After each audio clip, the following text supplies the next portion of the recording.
નમસ્કાર મિત્રો, હું છું જયેશ હિરોપરા. કૃષિ મિત્ર ચેનલમાં આપનું હાર્દિક સ્વાગત છે. આજે વાત કરવાની છે કે કપાસમાં નિંદામણ નાશક તરીકે આપણે ગયા વિડીયોમાં મગફળીમાં નિંદામણ વિશેની વાત કરી. તો કપાસ છે આમ જોઈએ તો કે મગફળી તો એવું છે કે આપણે હેમર હોવાતી હોય, ઘાટી હોવાતી હોય એટલે આંતરખેડ શક્ય નથી. પણ કપાસ છે એ આપણે 3 ફૂટે, 4 ફૂટે, 5 ફૂટના અંતરે વાવતા હોય એટલે એમાં આંતરખેડ શક્ય છે. એટલે કે પોસિબલ હોય ત્યાં સુધી, એટલે કે શક્ય હોય ત્યાં સુધી જો આંતરખેડ કરવામાં આવે તો એ વધારે સારું. પહેલાના સમયમાં જોઈએ જ્યારે કે બળદથી ખેતી થતી હતી ત્યારે ઘણા બધા વિસ્તારમાં, અને જ્યારે બીટીનું આગમન થયું એ વખતે વાત કરીએ તો કે ચોકડી પાડી અને કપાસનું વાવેતર થતું હતું. એટલે કે ઊભું હાથી પણ હાલે અને આડું પણ હાલે, એટલે નિંદામણનો મેજર ઇસ્યુ રહેતો નહોતો. હવે ટેકનિકલી બળદ જતા રહ્યા અને માણસો મજૂર ઉપર બધી ખેતી થતા કે જે વાવેતરનું જે છે કે 1-1.5 ફૂટે રફલી વાવેતર થઈ ગયું છે.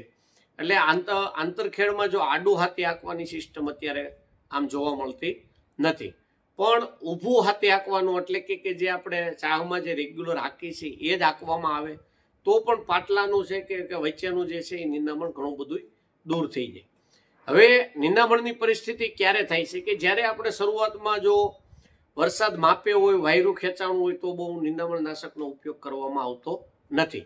પણ શરૂઆતથી જ જો વરસાદનું પ્રમાણ સતત ચાલુ રહેતું હોય ત્યારે આપણે કપાસ છે ઉઝરતો નથી. ઉઝરતો હોય તો એમાં બળ કરી અને મોટો નથી થતો, પાણી લાગી જાય છે, કપાસ નાનો રહેશે. આ સમયમાં જે કંઈ નિંદામણ છે એ બળ કરી જાય છે, વધી જાય છે.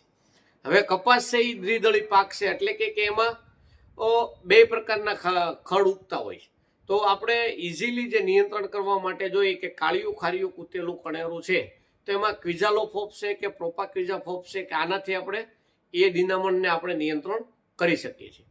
પણ દ્વિદળી નિંદામણ એટલે કે તાંજળીઓ છે, લૂણી છે, કણેદરો છે, શેષમૂળ છે, હાટોડો છે, બળેલો છે, આ બધું જે નિંદામણ છે એને નિયંત્રણ કરવા માટે જોઈએ તો સિલેક્ટિવ નિંદામણ નાશક હોય તો જ થઈ શકે. આપણે એગ્રીકલ્ચર યુનિવર્સિટીના ડેટા પ્રમાણે જોઈએ તો કે નિંદામણથી દર વર્ષે 25-26% એટલે કે 20થી લઈને 30% સુધીનું નુકસાન જાય છે. ઇકોનોમિક આર્થિક નુકસાન પણ ઘણું બધું થાય છે અને ઉત્પાદનને લઈને અને પણ નુકસાન જાય છે. હવે નિંદામણ નાશક વાપરવાનો હેતુ એક એ હોય છે કે જ્યારે કોઈ આપણે 1 વીઘે કે 1 એકરે જ્યારે 1000, 1500, 2000 કે 3000 રૂપિયા સુધીનો મજૂરી ખર્ચ કરીએ છીએ તો પણ નિંદામણ જતું નથી. તો એ સમયમાં 400-500 થી લઈને 700-800 રૂપિયા સુધીનું પર વીઘે કે પર એકરે નિંદામણ નાશકનો ઉપયોગ કરીએ તો આપણને એમાં નિંદામણ જતું રહેતું હોય છે. એટલે કે ઘણી વખત મજૂરી ખર્ચ કરતાં આપણને નિંદામણ નાશક દવા છે સસ્તી પડતી હોય. પણ વાત એ છે કે જેટલી ઉગ્યા પછીની નિંદામણ નાશક હોય અથવા ઉગ્યા પહેલાંની નિંદામણ નાશક હોય તો આ બધી જે નિંદામણ નાશક છે એ ઘણી બધી નુકસાન કરે છે, જમીનને પણ નુકસાન કરે છે, નેક્સ્ટ પાક એટલે કે બીજો પાકનું જે વાવેતર કરવાનું થતું હોય એને પણ નુકસાન કરે છે. એટલે આની પ્રોડક્ટની સમજ કેળવી, માહિતી પૂરી મેળવી અને પછી જ ઉપયોગ કરવો. વિસ્તાર વાઇઝ જમીન હલકા ભારે હોય તો પણ એમાં રિઝલ્ટમાં ફેરફાર થાય છે. પાણીના પીએચ અને ટીડીએસમાં ફેરફાર હોય તો પણ એમાં રિઝલ્ટમાં ફેરફાર થતા હોય છે. એટલે કે વિસ્તાર વાઇઝ ડોઝ અહીંયા અમે જે બતાવવામાં આવી છે 1 એકરે આઈડિયલ ડોઝ બતાવવામાં આવે છે, પણ પંપે 2-5 ml વધઘટ વિસ્તાર વાઇઝ થતું હોય છે.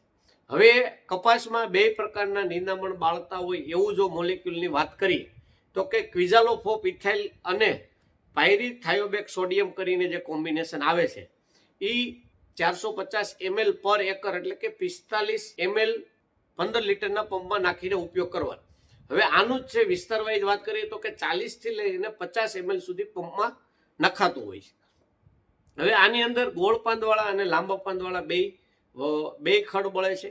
આમાં બ્રાન્ડની વાત કરીએ તો કે આ કોમ્બિનેશન જે છે ક્વિઝાલોફોપ ઇથાઇલ અને પાયરીથાયોબેક સોડિયમ એટલે કે ગોદરેજનું એક હિટવીડ મેક્સ કરીને આવે છે અને બીજી કંપનીઓમાં પણ આ કોમ્બિનેશન આવતા હોય.